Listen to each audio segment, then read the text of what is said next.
wanzangiye no kwiyana akansubiza imana ko yakumaye ufite ubwiza nkunda my boo n'amafaranga we west oya winjijisha my boo reka mbivuga uko biri I love you ubu maze kukwizera mumbirije mu mwijima wenyanga narinzi.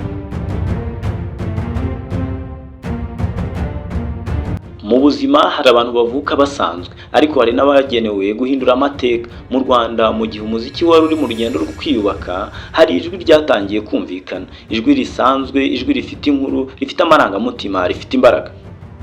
Abamwumvise bwa mbere baratunguwe, abamukurikiye baramwemera. Uyu munsi izina rye riri mu mitima ya benshi. Uyu si umuhanzi usanzwe, ni inkuru y'umurava n'urugendo rw'inzozi.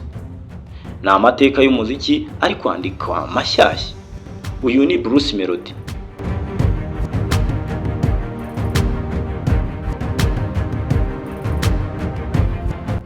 Reka twinjire mu buzima bwe, aho byose byatangire n'icyatumye abo wari we uyu munsi. Uyu munsi tugiye kubagezaho inkuru idasanzwe y'umuhanzi utaririmba gusa, ahubwo wahinduye uburyo umuzika nyarwanda utekerezwa ku rwego mpuzamahanga. Uwo nta wundi ni Bruce Melody.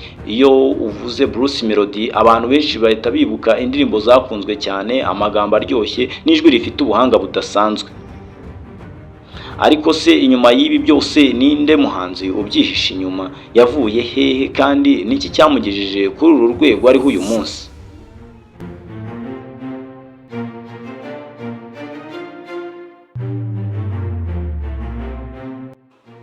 Bruce Melody amazina y'inyakuri ni Itahiwacu Bruce. Yavukiye i Kigali Kanombe, akurira mu buzima busanzwe nk'abandi bana benshi. Ntabwo yakuriye mu muryango ukize cyangwa se mu muryango w'ibyamamare, ahubwo yakuriye mu buzima busanzwe. Kwihangana no kurwana ku nzozi ze nibyo bintu byamurangaga. Akiri umwana muto, icyo yakoraga cyari ukugaragaza urukundo rw'umuziki. Nk'uko bikunze kugenda ku bandi bahanzi benshi, inzira ye ntiyari yoroshye. Hari igihe yagerageje kwinjira mu muziki ariko ntibyamuhira ko ahita amenyekana ako kanya. Ariko ikintu cyamugejeje imbere ni ukwizera impano ye no kudacika intege. Yagiye akora buhoro buhoro, atangira kumenyekana mu marushanwa no mu ndirimbo nke yagendaga ashyira hanze.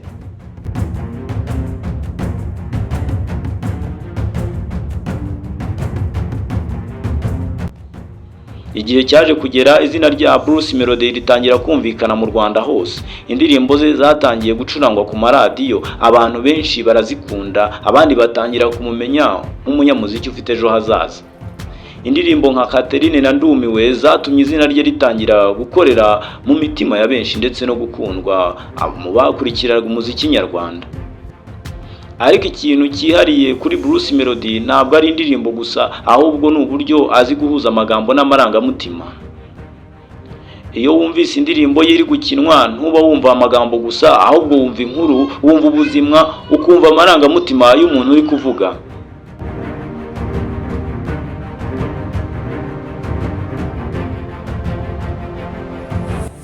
Uko imyaka yagiye ishira, Bruce Melody yakomeje kuzamuka mu muvuduko utangaje. Yatangiye gukora indirimbo zifite ubuziranenge bwo hejuru, amashusho meza ndetse n'imikorere ya kinyamwuga ituma akundwa n'abantu benshi. Indirimbo nka Saa Moya, Ikinya ndetse na Complete Me zatumye atangira kwambuka imipaka y'u Rwanda. Izina rye ritangira kumenyekana mu karere no hanze ya Afurika. Uyu munsi Bruce Melody ntabwo ari umuhanzi wo mu Rwanda gusa, ahubwo n'umwe mu bahanzi bagaragaje neza umuziki nyarwanda mu rwego mpuzamahanga.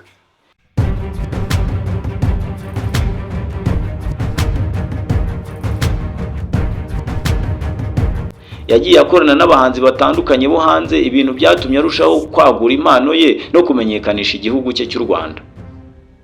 Ikindi gituma Bruce Melody akundwa cyane ni imico ye. Nubwo amaze kugera ku rwego rwo hejuru, amaze kuba icyamamare, azwiho guca bugufi, gukunda akazi no kubaha abafana be. Ibi bituma ataba umuhanzi ukomeye gusa, ahubwo akaba umuntu wubashywe n'abafana.